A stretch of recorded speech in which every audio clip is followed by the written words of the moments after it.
کہ پروردگار عالمین نے انسان کی فطرت میں جو بقا رکھی ہے وہ اسے ایک ایسے جہان کی طرف متوجہ کرنے کے لیے رکھی ہے جہاں بقا کی اس کی یہ فطری خواہش پائے تکمیل تک پہنچ سکے۔ آپ اگر جنرل انداز میں بھی دیکھیں تو انسان اس دنیا میں آتا ہے، اگر وہ عقل و فکر و شعور رکھتا ہے تو وہ بے ہدف کام نہیں کرتا، بے مقصد جینا نہیں چاہتا۔ انسان کے عاقل باشعور ہونے کی ایک دلیل یہ ہے کہ وہ بمقصد ہوتا ہے، اس کا ایک ہدف ہوتا ہے، مقصد ہوتا ہے۔ اور ایک اور بات، علامہ تقی جعفری بڑا خوبصورت جملہ کہتے ہیں ہر انسان کی عظمت کو اس کے ہدف کی عظمت سے ہی پہچانا جا سکتا ہے۔ انسان کتنا عظیم ہے دیکھ لو اس کا ہدف کتنا عظیم ہے۔ جتنا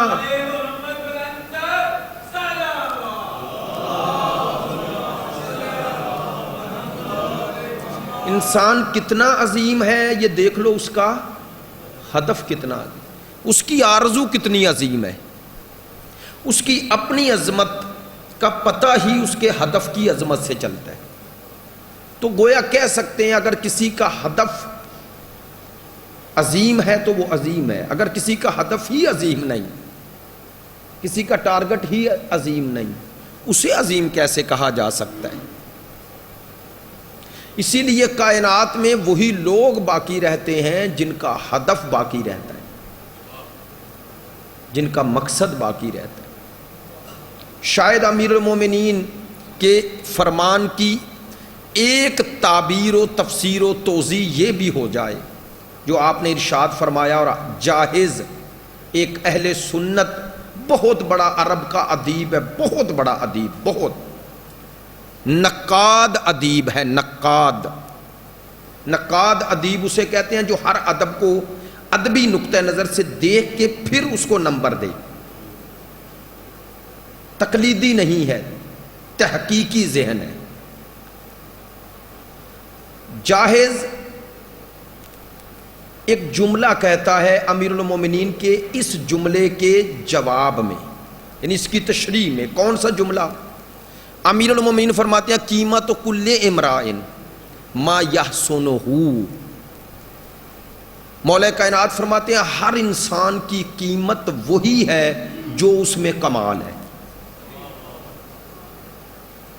جو کمال اس کے اندر ہے نا وہی اس کی قیمت ہے۔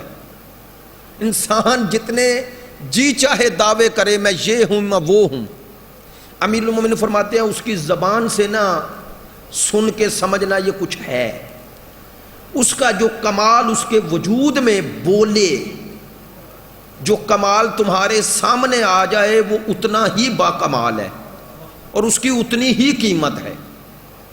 ما یحسنہ، امیر المومنین فرماتے ہیں ہر انسان کی قیمت وہی ہے جو اس میں حسن ہے، حسن بمعنی کمال، جو اس کے اندر کمال پیدا اس نے کر لیا ہے اس کی وہی قیمت ہے۔ کیا معنی؟ مولا فرماتے ہیں جو انسان اپنی جو قیمت لگا رہا ہے وہ اتنا ہی قیمتی ہے۔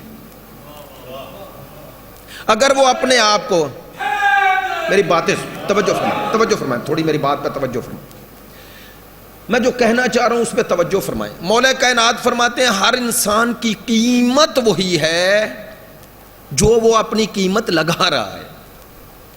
اگر وہ اپنی قیمت ایک کرسی، ایک عہدہ، ایک منصب لگا رہا ہے وہ منصب ہی اس کی قیمت ہے۔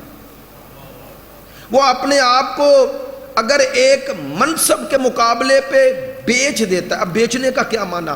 انسان اپنی شخصیت، اپنی حریت، اپنی ہویت، اس کو اگر ایک منصب کے سامنے برباد کر لیتا ہے یا اس منصب پر اپنی ہویت و شخصیت و حریت قربان کر دیتا ہے، مولا فرماتے ہیں اس کی قیمت یہی ہے۔ اس کو کبھی اس سے ایسی توقع نہ رکھنا جو اس کرسی سے بلند ہو۔ یہ کسی دور میں بھی اس منصب سے بڑھ کر کچھ کر ہی نہیں سکتا، چونکہ اس کی قیمت منصب ہے۔ یہ ہر حال میں صاحب منصب رہنا چاہتا ہے، اس لیے نہ اس کے اپنے اقدار ہیں، نہ اپنے افکار ہیں، نہ اپنے نظریات ہیں، نہ اپنی سوچ ہے، نہ اپنے لیے یہ کسی شخصیت عزت نفس کا قائل ہے۔ مولا فرماتے ہیں اسے تولنے کے لیے اتنا ہی کافی ہے جس کے ساتھ اس نے اپنے آپ کو تول لیا ہے، تول لیا۔ اس لیے بعض چیزیں انسان کو ظاہری طور پر، توجہ فرمائیں گے، بعض چیزیں انسان کو ظاہری طور پہ نقصان گھاٹے کا سودا لگتی ہیں ظاہری طور پہ، لیکن اگر حقیقت میں دیکھا جائے تو وہ فائدے کا سودا ہے۔ کیوں؟ جو کچھ انسان اس گھاٹے کے، اس نقصان کے نتیجے میں بچا رہا ہے نا، اس کا نفع اس نقصان سے کئی گنا زیادہ ہے۔ مثلا اگر انسان اپنی شخصیت اور اپنی انسانی قدر و منزلت کو بیچ کر ظاہری منصب لے بھی لے تو اس نے نقصان کا سودا کیا ہے، اور اگر ظاہری منصب کو ٹھکرا کر اپنی منزلت انسانی کو بچا لے تو اس نے نفع کا سودا کیا۔ نہیں، توجہ نہیں ہوئی۔ اب اس کو کون مانے اور کون سمجھے؟ توجہ ہے؟ کون مانے اور کون سمجھے؟ چلیں، اسے ماننے کے لیے جو لوگ کربلا سے اپنا رشتہ جوڑتے ہیں ان کے لیے دونوں چیزیں ایک جگہ جمع ہیں۔ عمر ابن سعد نے منصب کے بدلے اپنی منزلت انسانی کو بیچ دیا، حکومت رے کے لیے قاتل حسین میں شامل ہو گیا۔ حر نے ظاہری لشکر کی سرداری دے کر ظاہری طور پر منصب دے رہا ہے، لیکن جو دے رہا تھا وہ ختم ہو گیا، جو اس نے لے لیا وہ باقی رہے گا۔ ایسے ہی ہے نا، انسان اپنی قدر و منزلت اپنے افکار، اپنے نظریات، اپنے عقائد کی بنیاد پہ طے کرتا ہے۔ اگر اسے ان اپنی حیثیت اور اپنی قدر و منزلت کا ادراک و احساس ہو جائے تو پھر انسان اپنی قدر و منزلت کے لیے کیا قربان کر رہا ہے اس کا احساس تب ہوتا ہے۔ امیر المومنین فرماتے ہیں، انسان تیری قدر و منزلت دنیا نہیں، تیری قدر و منزلت خدا ہے۔ نہیں توجہ ہوئی؟ انسان کہاں پہنچ گیا؟ عظمت انسان کیا ہے؟ اس کو ایک لفظ میں، میری اس پر پوری 1 گھنٹے کی تقریر ہے اسی عنوان سے، لیکن اس کا ایک اشارہ کرتا ہوں۔ اس کائنات میں آپ نے اپنی حیثیت کو دیکھنا ہے تو ہر شے کو دیکھو، دیکھیں، حس کریں، صرف سوچے نہیں، حس کریں گے تو آپ کے لیے ظاہر ہو جائے گا۔ کیسے؟ اس کائنات میں ہر شے کا محور و مرکز انسان ہے۔ دلیل دیتا ہوں، یہ پراپرٹی، یہ دنیا میں جتنی شے کو آپ قیمت کے طور پہ خریدتے ہیں، اس کے خریدنے کا محور و مرکز انسان ہے۔ ہر شے کی قیمت اتنی ہے جتنی انسان کی اس کی نسبت طلب زیادہ ہے۔ جتنی میری اور آپ کی طلب، ڈیمانڈ بڑھے گی وہ شے کی قیمت اتنی بڑھ جائے گی۔ جتنی میری اور آپ کی ڈیمانڈ اور طلب نہیں رہے گی اتنی اس کی قیمت کم ہو جائے گی۔ تو اصل قیمت شے میں نہیں، اصل قیمت میری اور آپ کی طلب میں ہے۔ تو ہر شے کو کائنات میں قیمت انسان نے دی، انسان کو قیمت کون دے؟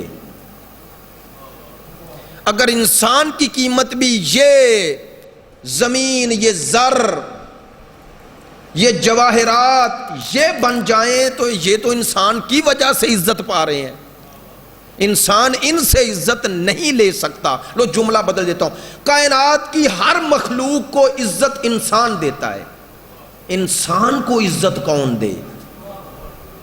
خوبصورت گھر بن جائیں، خوبصورت گھر، سادہ بات کروں تاکہ آپ میں اور مجھ میں وہ دوری نہ رہے، کائنات میں خوبصورت ایک سوسائٹی بسا لو، کالونی بسا لو، خوبصورت گھر بنا لو، کوئی رہنے والا ہی اس میں نہ ہو، بولیے اس کی کوئی قدر و قیمت ہے؟ ان گھروں کی کوئی قدر و منزلت ہے؟ گھر کی قدر و منزلت گھر والے سے ہے نا، تو گھر والا کون ہے؟ معذرت چاہتا ہوں اس لہجے میں بات سمجھانے کے لیے، خوبصورت گھر بنا کے ان میں جانور باندھ دو، اس گھر کو عزت ملے گی؟ بولے تو صحیح۔ استبل بنا دو، یعنی خوبصورت گھر DHA میں بنائے ہوئے ہیں، اور آپ وہاں گھوڑے باندھ دیں، آپ وہاں جانور باندھ دیں، اس کی عزت ہے؟ اس گھر کو عزت ملتی کس سے ہے؟ انسان سے۔ فروٹس ہیں، فروٹس، پھلدار درخت کی قیمت زیادہ ہے یا غیر پھلدار کی؟ پھلدار درخت کی حفاظت کر رہے ہو، کیوں کر رہے ہو؟ اصل میں حفاظت کا سبب یہ ہے انسانوں کے کام آ رہی ہے، پھلدار درخت انسانوں کے کام آ رہا ہے، اس لیے اس کی قدر و منزلت زیادہ ہے۔ سونا، گولڈ، اس کی قیمت کیا ہے؟ اس کی قیمت میری اور آپ کی طلب ہے۔ پھل مہنگا ہے موسم کی ابتدا میں، درمیان میں سستا، پھر آخر پہ مہنگا۔ آپ کیا سمجھتے ہیں اگر پھل میں قیمت ہوتی تو کم اور زیادہ کیوں ہوتی؟ قیمت پھل میں نہیں، میری اور آپ کی ڈیمانڈ میں ہے، طلب میں ہے۔ چلیں اس سے زیادہ مثالیں نہیں دیتا، یہ ساری مثالیں انسان کو پروردگار نے مشاہدے کے ساتھ سمجھائی ہی اس لیے کہ انسان، یہ زمین، یہ کائنات کی ہر شے، یہ تیری قیمت نہیں ہے، تیری قیمت میں ہوں۔ نہیں، اب جملہ بدل دوں، پروردگار نے کہا اگر اپنے آپ کو اس دنیا سے بیچے گا تو گھاٹے کا سودا ہے، مجھ سے بیچے گا تو وہ فائدے کا سودا ہے۔ اگر تو نے اپنے آپ کو دنیا کے بدلے بیچ دیا تو تو نے اپنی قیمت یہ دنیا لگائی۔ اگر تو نے اپنا نفس، اپنا وجود، اپنی ہستی میری رضا کے سامنے بیچ دی تو تو نے منافع کا سودا کیا، پھر گھاٹے کا سودا نہیں، یہ منافع کا سودا ہے، منافع کا سودا ہے، یہ سودا ہے جو تجھے کرنا ہے۔ اب جملہ بدل دوں، اسی لیے دنیا کے لیے مرنا ہلاکت ہے، خدا کی راہ میں مر بھی جاؤ تو شہادت ہے۔ ایسے ہی ہے نا؟ کیوں شہادت ہے؟ اگر انسان دنیا کے لیے مرے تو ہلاکت، خدا کے لیے مرے جانتے ہوئے جائے میدان جنگ میں، شہادت ہے۔ کیوں؟ چونکہ اس نے اپنی جان کی قیمت خدا کی رضا لگائی۔ جب خدا کی مرضی لگائی تو اب یہ جان بے قیمت نہ رہی، اس کو قیمت مل گئی۔ اب سوچیں اور سمجھیں کہ اس تناظر سے دیکھیں گے تو پھر انسان کی عزت اور ذلت کا معیار بدل جائے گا۔ میں جملہ پھر کہہ رہا ہوں، توجہ فرمائیں گے۔ عزت اور ذلت کا معیار اگر قرآن اور اہل بیت کی نظر سے دیکھیں گے تو اور ہے، اگر دنیا کی نظر سے دیکھیں گے تو، میں ایسے ہی نہیں کہہ رہا، ممبر پہ آپ کو واضح کر دیتا ہوں۔ پروردگار عالمین فرماتا ہے وَلِلَّهِ الْعِزَّةُ، عزت اللہ کے لیے، وَلِرَسُولِهِ، اور رسول کے لیے، وَلِلْمُؤْمِنِينَ، مومنین کے لیے عزت ہے۔ میرے متوجہ ہیں؟ میں پھر آیت پڑھتا ہوں، سورہ منافقون کی آیت ہے۔ پروردگار فرماتا ہے عزت اللہ کے لیے ہے، للہ، وَلِرَسُولِهِ، رسول کے لیے ہے، وَلِلْمُؤْمِنِينَ، مومنین کے لیے۔ اب اپنے جملے کی وضاحت کر رہا ہوں، وَلَٰكِنَّ الْمُنَافِقِينَ لَا يَفْقَهُونَ، اللہ کہتا ہے لیکن منافق اس کا شعور نہیں رکھتے۔ یعنی کیا مراد؟ منافق اس کا شعور نہیں رکھتے، عزت اللہ، رسول اور مومنین کے لیے۔ پتہ چلا نفاق اور منافق کی ایک دلیل یہ ہے کہ وہ عزت غیر خدا میں ڈھونڈتا ہے۔ منافق کی ایک دلیل یہ ہے وہ عزت رسول کے در کو چھوڑ کے ڈھونڈتا ہے۔ منافق کی ایک دلیل یہ ہے کہ وہ عزت صاحبان ایمان میں شامل ہونا نہیں سمجھتا۔ آخر اللہ نے عزت کو منحصر اللہ، رسول اور مومنین میں کیوں کیا؟ تاکہ تمہیں پتہ چل جائے حقیقی عزت والا ہے کون۔ اچھا چلیں اب ذرا معنی کر دوں عزت کا آپ کے لیے، ماشاءاللہ پڑھے لکھے دوست ہیں، ہمہ تنگوش ہیں، مجھے زیادہ خوشی ہے کہ بات اس تناظر میں آپ تک پہنچ رہی ہے۔ عزیزان محترم، عزت کا معنی کیا ہے؟ عزت، آپ کہتے ہیں فلاں بڑی عزت والا ہے، کیا معنی عزت کا؟ توجہ رہے گی تو بات سمجھ میں آئے گی۔ عزت خدا کا ایک اسم، اسماء خدا میں ایک اسم ہے، آپ نے مساجد پہ لکھا بھی دیکھا ہوگا، هو العزیز، دیکھا ہے نا، عزیز، عین زے یہ زے، عزیز، یہ عزیز عزت سے ہے، یعنی تو عزیز ہے، تو ہی عزت والا ہے۔ میری بات پہ توجہ ہے؟ اچھا، جہاں لفظ عزت آیا ہے ساتھ اللہ نے ایک صفت بیان کی ہے، هو العزیز العظیم، وہ عزیز بھی ہے عظیم بھی ہے، چونکہ عزیز ہے لہذا عظیم ہے، عزیز ہے عظیم ہے، عزیز اور عظیم۔ اب میں عزت کا معنی کرتا ہوں، یہ بات سمجھ میں نہیں آتی تھی جب ہم نے کہتے ہیں کہ حوزہ علمیہ میں پڑھا تو دو اصطلاحوں سے یہ بات سمجھ میں آئی، الارض العزہ، الارض الذلہ، ذلہ زے سے، ذلہ، کہ عزت والی زمین اور ذلت والی زمین، خاض زمین اور عزیز زمین۔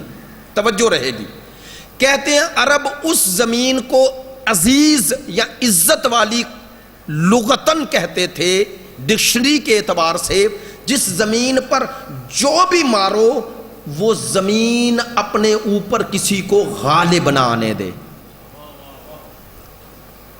بس جو مغلوب نہ ہو اسے عزیز کہتے ہیں۔ بات تو توجہ ہو گئی، جو مغلوب نہ ہو اسے عزیز کہتے ہیں۔ اب آپ کہیں گے انسان اکڑ والا ہو، تکبر والا ہو، توجہ ہے؟ مغلوب سے کیا مراد؟ اللہ مغلوب نہیں ہوتا، اس کا معنی ہے کہ اللہ کسی کا محتاج نہیں۔ لیکن سرکار دو عالم اور مومنین کیسے عزیز ہیں؟ سنیے گا، اللہ اور مومنین کی عزت کا معنی اللہ کی عزت کے معنی میں ہی ہے۔ کیا معنی؟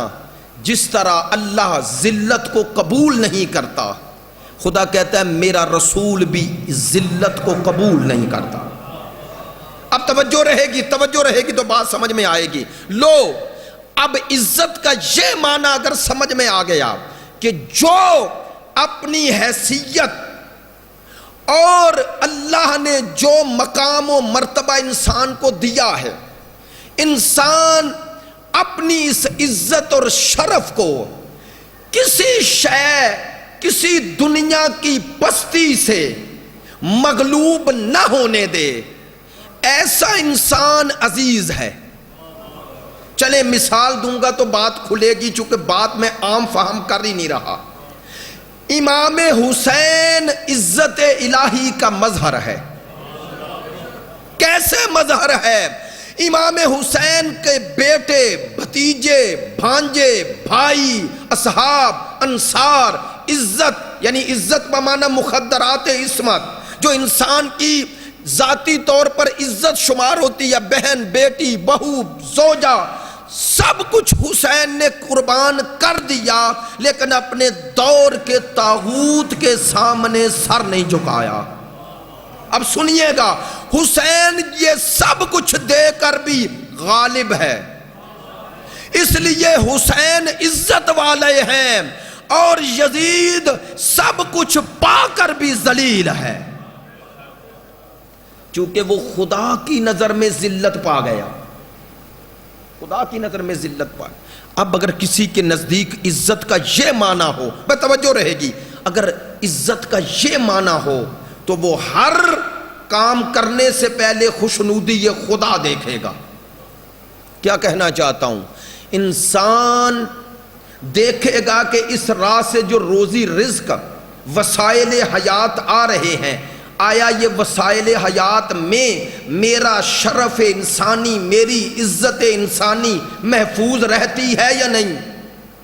اگر اس کی عزت انسانی پامال ہو رہی ہے، اسے قارون کا خزانہ بھی مل جائے وہ ذلیل ہے، اور اگر کوئی اپنی عزت و شرف بچانے کے لیے بھوک، افلاس، قسم پرسی میں بھی زندگی بسر کر رہا ہے تو وہ عزیز ہے، وہ عزیز ہے۔ اب ہم یہ باتیں کرتے اور کہتے ہیں، لیکن ایسا تھوڑا ہی ہوتا ہے۔ آئیں، تاریخ میں ابو ذر زندہ ہے، ابو ذر ربضے میں شہید ہو کر بھی، قسم پرسی میں شہید ہو کر بھی عزت والا ہے، اور جو اموی سلطنتوں کے سامنے جھک گئے یا بک گئے، وہ بک کر مالدار ہو کر بھی ذلیل ہیں، چونکہ انہوں نے جو بیچا وہ عظیم تھا، جو خریدا وہ ذلیل تھا۔ انہوں نے حقیر شے کے بدلے عظیم شے کو بیچ دیا، تو بس ثابت ہو گیا کہ انسان پروردگار کی اس کائنات میں ایسی مخلوق ہے جو فنا کے لیے خلق نہیں ہوئی، بقا کے لیے خلق ہوئی ہے۔ میری بات پہ توجہ رہے گی۔ اب جملہ کہوں، انسان اگر باقی رہنا چاہتا ہے تو رہ سکتا ہے، اگر فانی ہونا چاہتا ہے تو خود ہوتا ہے۔ اللہ اسے فنا نہیں کرتا، یہ فنا کا راستہ خود ڈھونڈتا ہے، اس کو اختیار دیا گیا، یہ بقا کا راستہ ہے، یہ فنا کا، چن خود۔ باقی رہنا چاہتا ہے نا تو راہ خدا میں سفر کر۔ پروردگار کہتا ہے اس زندگی کی جتنی بھی مصائب اور مشکلات ہیں، اگر تیرے ہاتھ کی خود بنائی ہوئی مشکلات نہیں ہیں، ظالموں کے ظلم کی وجہ سے تجھ پہ مشکلات آئیں، ظالموں کے ظلم کی وجہ سے تیرے حالات نہیں بدل رہے، اللہ نے کہا ان ظالموں کے ظلم کی وجہ سے اگر تیرے حالات نہیں بدل رہے، پھر بھی ظالموں کا راہ اختیار نہ کرنا۔ اگر تو اسی راہ خدا میں صبر و استقامت کے ساتھ یہ چند روزہ مشکلات کو برداشت کر کے میری رضا میں سفر کرتے رہو، تو میں وعدہ کرتا ہوں یہ چند روزہ مشکلات کے بدلے کبھی نہ ختم ہونے والی آسائشیں تجھے دے دوں گا، میں دے دوں گا، میں دے دوں گا۔ اور کہا مت سمجھ تیرا ہر عمل کیا اور ختم ہو گیا، نہ، خدا نے کہا کوئی عمل نہیں مٹتا۔ بس اب جلدی جلدی آپ کو 2-3 نتیجے دے رہا ہوں، عملی طور پر اپنی زندگی میں کیا کریں۔ پروردگار قرآن مجید کی یہ آیت، اس سے بڑی آیت قرآن ہے، ساری آیات عظیم ہے، لیکن ہمیں اپنی تربیت کے لیے اس سے بڑی آیت نہیں ملے گی۔ کیا؟ پروردگار فرماتا ہے من یعمل مثقال ذرۃ خیرا یراہ، جس نے رائی کے دانے کے برابر، رائی کے دانے کے برابر نیکی کی، خیر کیا، یراہ، اسی نیکی کو دیکھے گا۔ وَمَن يَعْمَلْ مِثْقَالَ ذَرَّةٍ شَرًّا يَرَهُ، پروردگار فرما رہا ہے جس نے رائی کے دانے کے برابر شر کیا، یراہ، اسے دیکھے گا۔ کیا معنی؟ آیت اللہ حسن زادہ عملی فرماتے ہیں پروردگار نے اس آیت میں ذرّتن دونوں جگہ بیان فرمایا۔ کیوں؟ فرمایا کوئی نیکی کرتے ہوئے اسے کمتر نہ سمجھنا، اور کسی برائی کو بھی چھوٹی برائی نہ سمجھنا۔ فرمایا برائی چھوٹی یا بڑی نہیں ہے، اگر تجھے معرفت خدا ہو جائے تو کوئی گناہ صغیرہ ہے ہی نہیں، ہر گناہ ہی کبیرہ ہے۔ کیوں کبیرہ ہے؟ فرماتے ہیں یہ نہ سوچ کہ گناہ صغیرہ یا کبیرہ ہے، یہ سوچ جس کی نافرمانی کر رہا ہے وہ کتنا کبیر ہے، وہ کتنا کبیر ہے۔ من یعمل مثقال ذرۃ خیرا یراہ، اللہ نے کہا رائی کے دانے کے برابر بھی نیکی کو کمتر نہ سمجھنا۔ بے توجہ ہے؟ اللہ نے کہا چھوٹی سے چھوٹی نیکی کرتے ہوئے مت سوچنا اتنی سی نیکی ہے کیا بنے گا، میں نے بھائی بختیار کی سوئم کی مجلس میں یہ جملہ دہرایا تھا، معذرت چاہتا ہوں. میں نے عرض کیا تھا اللہ کے ہاں گنا نہیں جاتا، تولا جاتا ہے.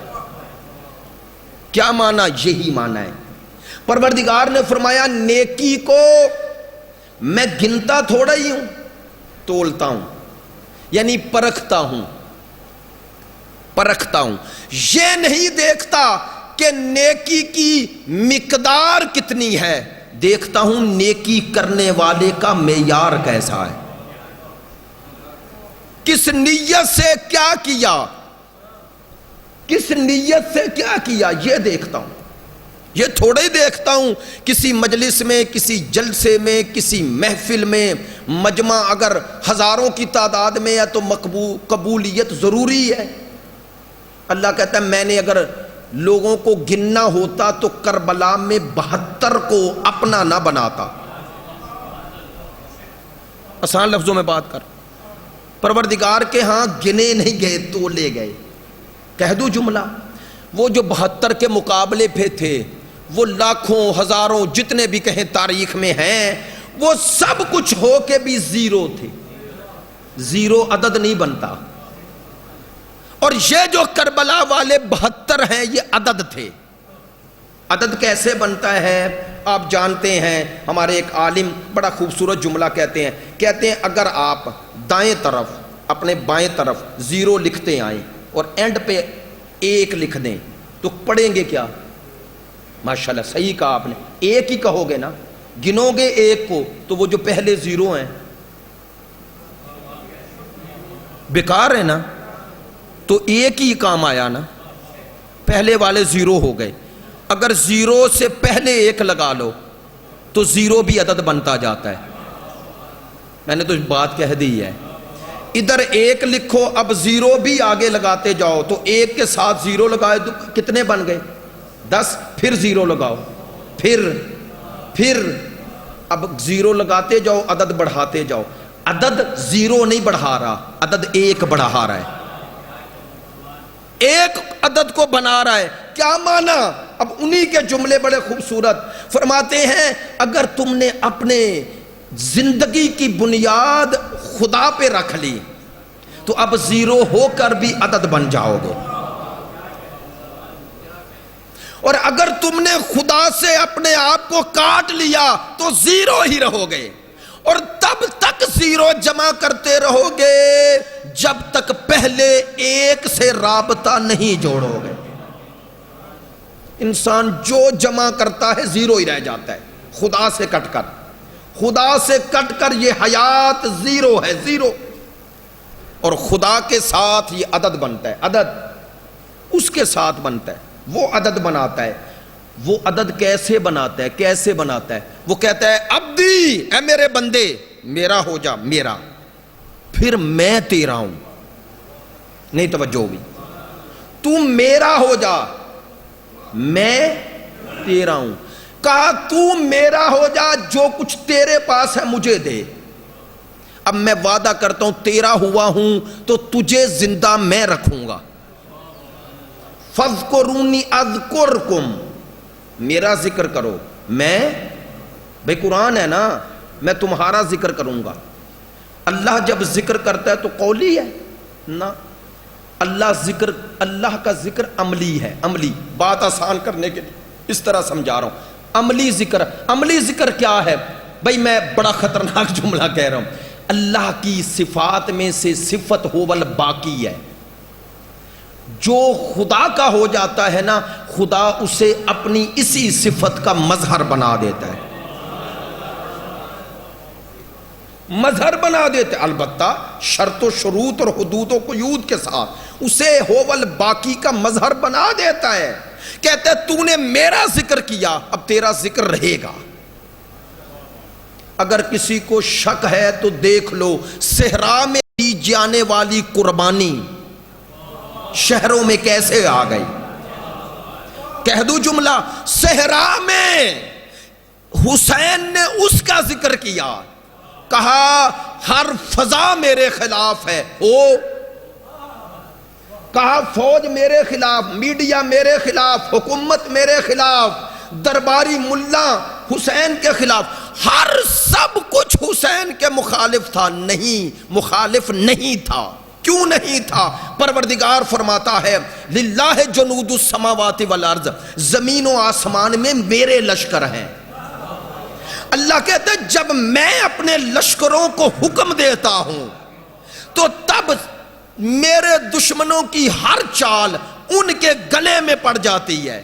کیسے پڑتی ہے؟ مثال سے سمجھا دیتا ہوں، ایسے پڑتی ہے، وہ جو حسین کو صحرا میں قتل کر کے گھوڑے دوڑا کے لاش بے گور و کفن چھوڑ کے آ گیا کہ نام حسین بھی جسم حسین کی طرح مٹ جائے گا، اسی کے دربار میں حسین کے بیٹے کو خطبے کی اجازت مل گئے۔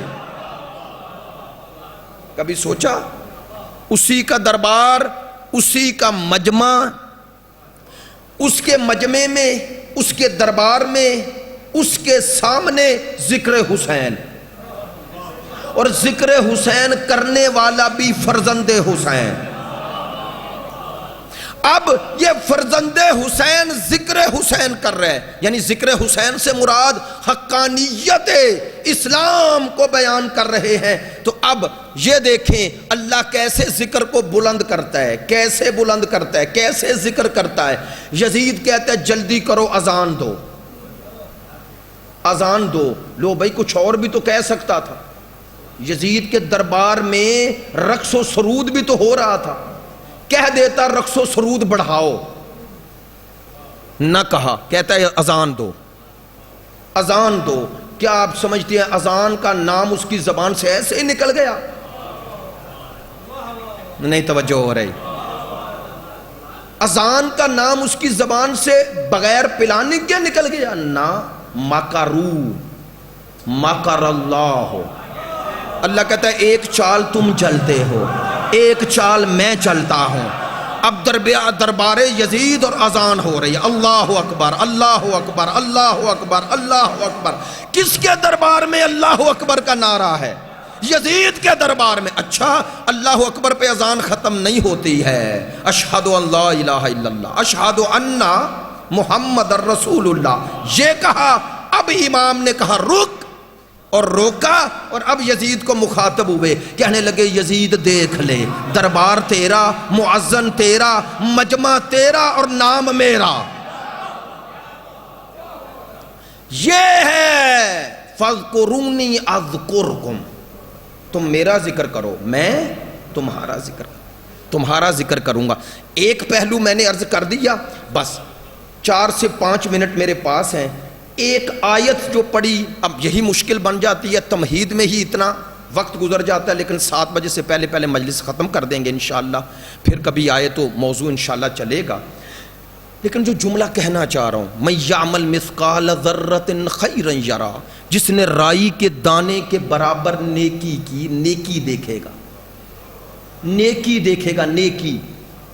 سنیے گا، ایک دقیق بات ہے، چونکہ آپ دوست احباب، آپ کے چہروں سے مجھے محسوس ہو رہا ہے بات میری پہنچ رہی ہے، مجھے خوشی ہے، اس لیے کہتا ہوں۔ مکتب اہل بیت میں ایک نظریہ ہے، کیا؟ اللہ قیامت پہ توجہ رہے میری طرف، اللہ قیامت کے دن اعمال کی جزا نہیں دکھائے گا، خود عمل دکھائے گا۔ اسے کہتے ہیں تجسم اعمال۔ لو بات سخت بھی ہے اور میرے اور آپ کے لیے لمحہ فکریہ بھی ہے۔ کیا کہنا چاہتا ہوں؟ تجسم اعمال کا معنی یہ ہے، علماء سے پوچھ لیجئے گا، میں تو طالب علم ہوں۔ تجسم اعمال کا معنی یہ ہے کہ جو کچھ ہم عمل کر رہے ہیں، ایک ہے ہماری صورت، ایک ہے ہماری سیرت۔ جو ہم لے کے آئے ہیں وہ صورت ہے، جو لے کے جائیں گے وہ سیرت ہے۔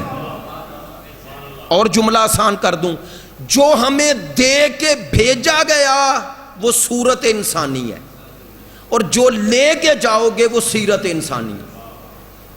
کیوں میں نے یہ جملہ کہا؟ سیرت، صورت اس نے بنائی، سیرت بنانے کا اختیار مجھے دیا۔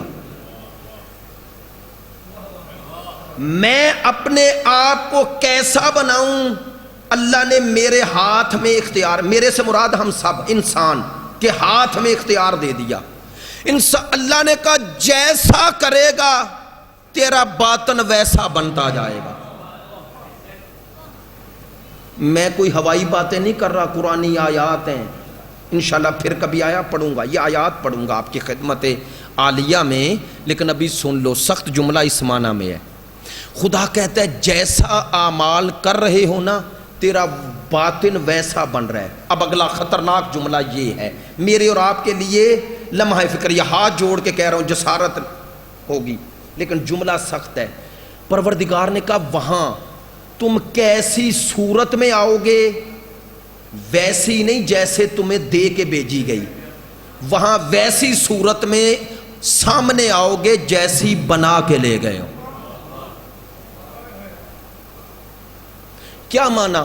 اللہ نے کہا تمہیں میں ویسی صورت وہاں دوں گا جیسا تمہارا باطن میں سیرت ہے.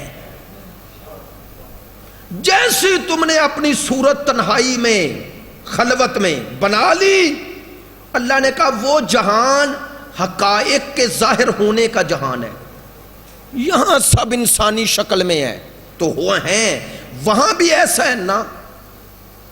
اب میں حدیث پڑھ رہا ہوں، شیعہ سنی دونوں نے لکھی، مسند احمد ابن حنبل کی حدیث. سرکار دو عالم ایک دن روئے، گریہ کیا. محبوب خدا نے گریہ کیا. جانتے ہو گریہ کے بعد کیا کہا؟ اصحاب نے پوچھا یا رسول اللہ گریہ کا سبب کیا ہے؟ فرمایا میری امت میں قیامت کے دن کچھ لوگ بھیڑیے کی شکل میں آئیں گے، سور کی شکل میں آئیں گے. یا رسول اللہ یہاں کیوں نہیں؟ کہا میری وجہ سے یہاں اللہ نے ظاہر کو باطن میں چھپا دیا.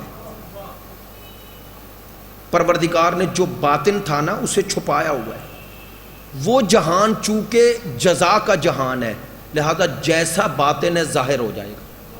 فرمایا اس کے باطن میں بھیڑیا ہے، ظالم تھا، وہاں اصلی شکل میں آئے گا. توجہ ہے؟ ایسی شکل میں آئے. اب باطن میں کیسا بناؤں؟ سوال تو ہے نا، کیسا باطن بناؤں؟ اللہ نے کہا اسی لیے میں نے 14 بھیجے. اپنا باطن اور ظاہر ان جیسا کر لو. اگر اس باطن اور ظاہر کو بنانے میں تمہارے اندر کوئی خامی بھی رہ گئی تو ان 14 کے صدقے میں وہ خامی ان کی شفاعت کی شکل میں حل ہو جائے. لیکن شرط یہ ہے شفاعت اس کی ہوتی ہے جس کے پاس شفاعت پانے کی صلاحیت ہو. نہیں، علماء بڑی خوبصورت دلیل یہاں دیتے ہیں، بڑی خوبصورت دلیل. میں سمجھانے کے لیے مثال کے طور پہ کہہ رہا ہوں. کوئی آفیسر یہاں بہت بڑا سیکٹری لیول کا کوئی اور آفیسر آیا ہوا ہو، آپ کا بیٹا ہے، جیسی مجلس ختم ہوئی آپ نے انہیں سلام دعا ہوئی، آپ نے کہا بیٹا ہے میرا. اچھا بیٹا کیا کرتے ہو؟ آپ نے فوراً پیپر نکالا، کہنے لگے جی یہ ذرا دیکھیں انہوں نے فلاں جاب کے لیے اپلائی کیا ہے، سفارش کر دیں. اچھا یہ جو کاغذ دکھا رہے ہو اس پہ اس کی جو اس عہدے کی ریکوائرمنٹ ہے وہ لکھی ہے یا نہیں؟ اچھا اگر پیپر بھی نہ ہو، اس نے کچھ پڑھا بھی نہ ہو اور کہو تم سیکٹری ہو اسے جاب دو، وہ کیا کہے گا؟ دے لے گا؟ بولے تو صحیح، دے لے گا. کیوں بھائی؟ اتنا بڑا عہدہ ہے اس کے پاس. آپ کہیں گا اس کے عہدے کی بات تھوڑی ہے، اس عہدے کی کوئی صلاحیت تو ہو. تو سفارش ہوتی تب ہے جب صلاحیت ہو، سفارش ہوتی ہی تب ہے جب صلاحیت ہو. میں یشفع، پروردگار فرما رہا ہے میں نہیں، کون ہے جو شفاعت کرے عندہ میرے پاس الا باذنہ. اللہ نے فرمایا وہی شفاعت کرے گا جسے میں نے اجازت دی ہے. اور اجازت کا معنی یہی ہے کہ شفاعت میں شامل رہے، شفاعت میں شامل رہے. بھائی اب ممبر پہ سخت بات، بعض اعمال ایسے ہیں جو شفاعت سے نکال دیتے ہیں. انشاءاللہ ایام محرم میں 4 روزہ مجالس میں آؤں گا تو کچھ اشارہ کر دوں گا آپ کی خدمت عالیہ میں کہ وہ کون سے موارد ہیں جو شفاعت کے دائرے سے نکال دیتے ہیں۔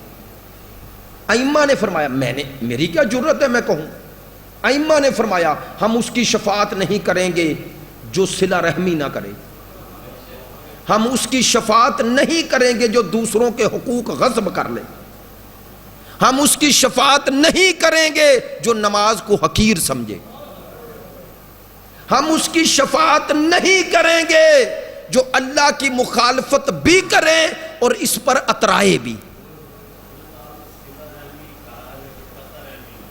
چلیں، صلہ رحمی کا وہی معنی ہوتا ہے، صلہ رحمی سے مراد ہوتی ہے کہ رحم سے جو رشتہ دار ہیں ان کے ساتھ صلہ یعنی تعلق رکھو، صلہ بمعنی تعلق ہوتا ہے، لیکن ٹھیک ہے قطع رحمی، جو قطع رحمی کر دے یعنی اپنے رشتہ داروں سے قطع رحمی کر دے، اس کی شفاعت نہیں کروں گا۔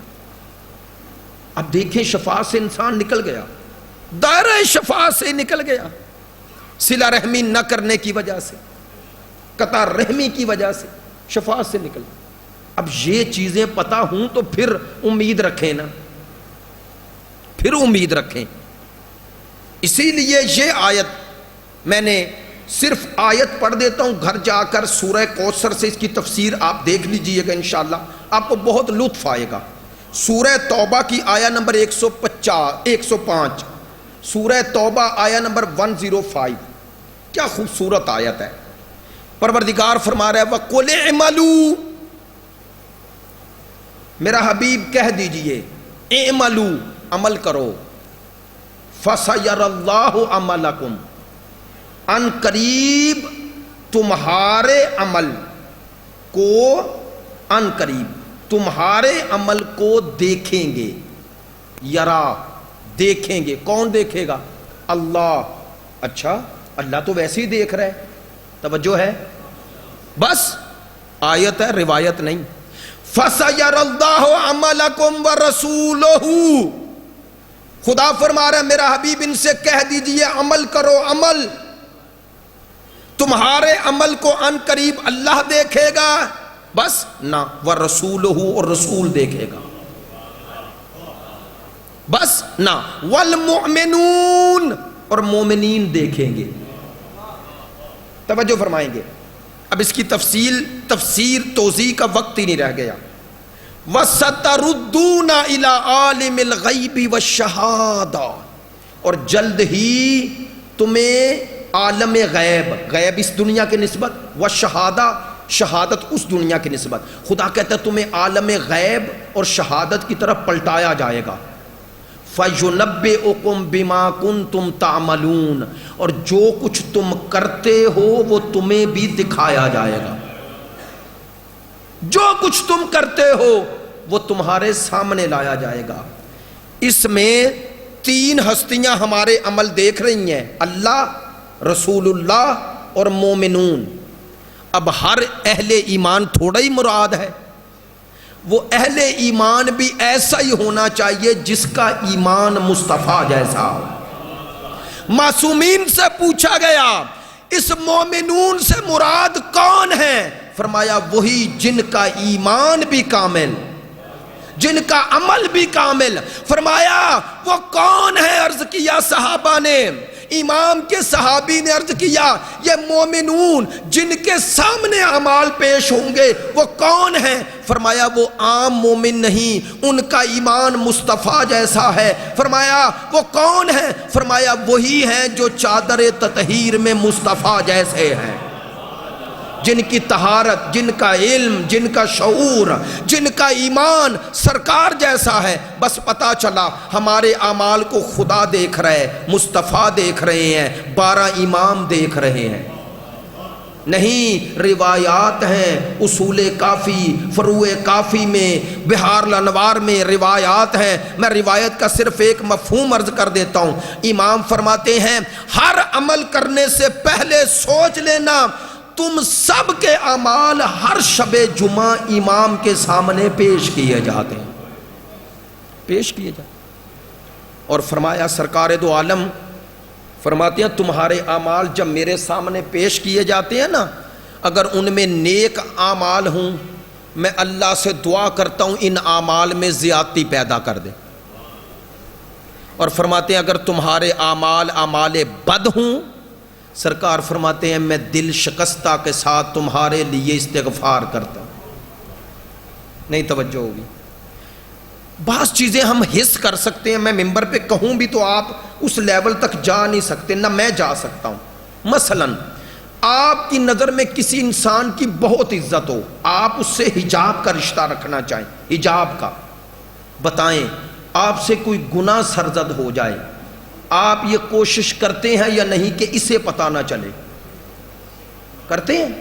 بولے تو جس کی چلو ماں باپ کی اگر دل میں عزت ہو، جو اچھے جو نیک بچے ہوتے ہیں، باکردار بیٹے یا نیک اولاد ہوتی ہے، وہ کوشش کرتی ہے ہمارا عیب ہمارے ماں باپ کے سامنے، اچھا چلیں اس سے بڑھ کر استاد ہے، آپ کا کسی کے دل میں احترام ہے تو کوشش یہ کرتے ہو اس کے سامنے میری برائی آئے یا چھپی رہے؟ چھپی رہے۔ یار اگر عام انسان کی یہ عظمت ہے تو سرکار کی کیا عظمت ہو، امام زمان کی کیا عظمت؟ میں نہیں کہتا، میں کوئی نا امید نہیں کر رہا آپ کو، ہم گناہ گار ہیں، ہم سے گناہ ہو سکتے ہیں، لیکن کوشش کیا کرو شب جمعہ سے پہلے پہلے در توبہ کھل جائے۔ اسی لیے شب جمعہ میں استغفار کی اتنی فضیلت بیان ہوئی ہے۔ وہ توبہ کر کے اپنے اعمال کو اس طرح امام کے حضور پہنچاؤ جیسے امام چاہتے ہیں۔ اور عزیزو، ایت اللہ جوادی عاملی ایک جملہ فرماتے ہیں ہمارا آقا و مولا امام زمان ہمارے وقت کا امام بڑا مظلوم ہے۔ کیسا مظلوم ہے؟ فرماتے ہیں اتنے مظلوم ہے کہ آپ کربلا سنتے ہیں اور 12ویں آقا کربلا کو دیکھتے ہیں۔ بس ایک ہی جملہ کہنا ہے برادر، مولانا محمد تقی دانش صاحب دعا کروائیں گے، آپ یہیں تشریف رکھیں گے، وہ آ گئے ہیں۔ ہاں بس ایک جملہ، اور آپ کی زحمت ختم کر رہا ہوں، معذرت چاہتا ہوں، وقت جو پیش نظر ہے 7 بجے سے پہلے ایک جملہ، پھر انشاءاللہ تفصیلی مصائب۔ آقا و مولا کو کربلا دکھائی جاتی ہے، آپ نے شاید توجہ نہیں فرمائی۔ مثلا میں آپ کے سامنے کہوں اکبر زین سے زمین پر آئے، آپ میں سے کچھ مومنین کا گریہ، میں اگر کہوں کہ عباس کے بازو کٹ گئے اور حضرت قمر بنی ہاشم زین سے زمین پر آئے، اگر میں صرف یہی بیان کروں حسین تھے اور ہاتھوں پہ چشمہ ہاتھ، اچھا میں صرف پڑھ رہا ہوں اور آپ رو رہے ہیں، سن کے رو رہے ہیں، اگر آپ سن کر رو رہے ہیں تو جو دیکھ رہی ہے، جو ذات دیکھ رہی ہے، میرا امام دیکھ رہے ہیں، نہیں میں اس سے زیادہ سخت جملہ کہنے کا عادی بھی نہیں، اور سخت جملے کہنے سے شقاوت قلبی آتی ہے، لیکن اشارہ کر دیتا ہوں آپ کربلا کو سن کر برداشت نہیں کر پاتے، بعض اوقات سوچو جو امام دیکھتا ہے۔ آقا جوادی عاملی نے ایسے بیان کیا ہے، امام جب قصد کرتے ہیں اللہ کربلا کی تمثیلی شکل امام کے سامنے ظاہر کر دیتے ہیں۔ کیا معنی؟ کبھی امام دیکھتے ہیں اکبر کا گرنا، کبھی دیکھتے ہیں عباس کا گرنا، کبھی دیکھتے ہیں قاسم کا گرنا۔ میں یہ جملہ عرض کر رہا ہوں، امام ہر منظر دیکھ لیتے ہوں گے، سوچو وہ منظر کیسے دیکھتے ہوں گے جب 70 قدموں پہ بہن کھڑی، 70 قدموں پہ ثانی زہرا بطول کی بیٹی کھڑی ہیں اور بطول زادی چاروں طرف دیکھ رہی ہیں۔ کہتے ہیں جب بی بی کا بس نہ چلا تو بی بی نے دونوں ہاتھ سر پہ رکھے اور کہا تم میں میرے نانے کا کلمہ پڑھنے والا کوئی نہیں؟ پھر کہا ابن سعد دیکھ میرا بھائی ذبح ہو رہا ہے اور تو دیکھ رہا ہے، دیکھ رہا ہے۔ میں کہتا ہوں یہ منظر اگر سن کر ہم برداشت نہیں کر پاتے، اس سے اگلا منظر امام دیکھتے ہیں۔ کون سا منظر؟ جسے علامہ مجلسی نے لکھا وَوَضَعَ رِجْلَيْهِ عَلَى صَدْرِ الْحُسَيْنِ، اللہ جانے اس ملعون نے اپنا نجس قدم کہاں رکھا کہ میرے مولا حسین نے آنکھیں کھول کے کہا یہاں قدم نہ رکھ، تجھے نہیں معلوم یہ جگہ کتنی عظیم ہے، اس جگہ کو کبھی بطول بوسے دیتی ہے۔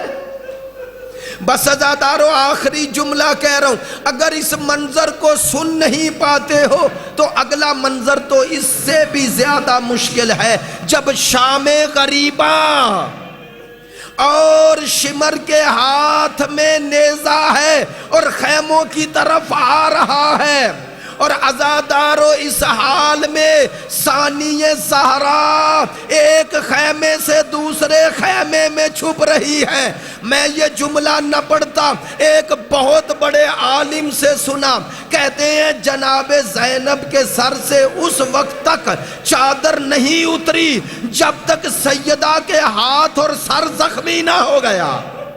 اب وہ خود بیان کرتے ہیں کہ روایات میں تو نہیں لکھا کہ بی بی کے ہاتھ کیوں زخمی ہوئے، لیکن کہتے ہیں کہ لازماً یہ ہوا ہوگا جب ملعون چادر چھیننے لگا، بی بی نے دونوں ہاتھ سے چادر کو تھام لیا، ملعون نے نیزہ اٹھایا اور ان ہاتھوں پہ ظلم کرنا شروع کیا۔ ایک دفعہ چیخ بلند ہوئی، بھیا تیری زینب۔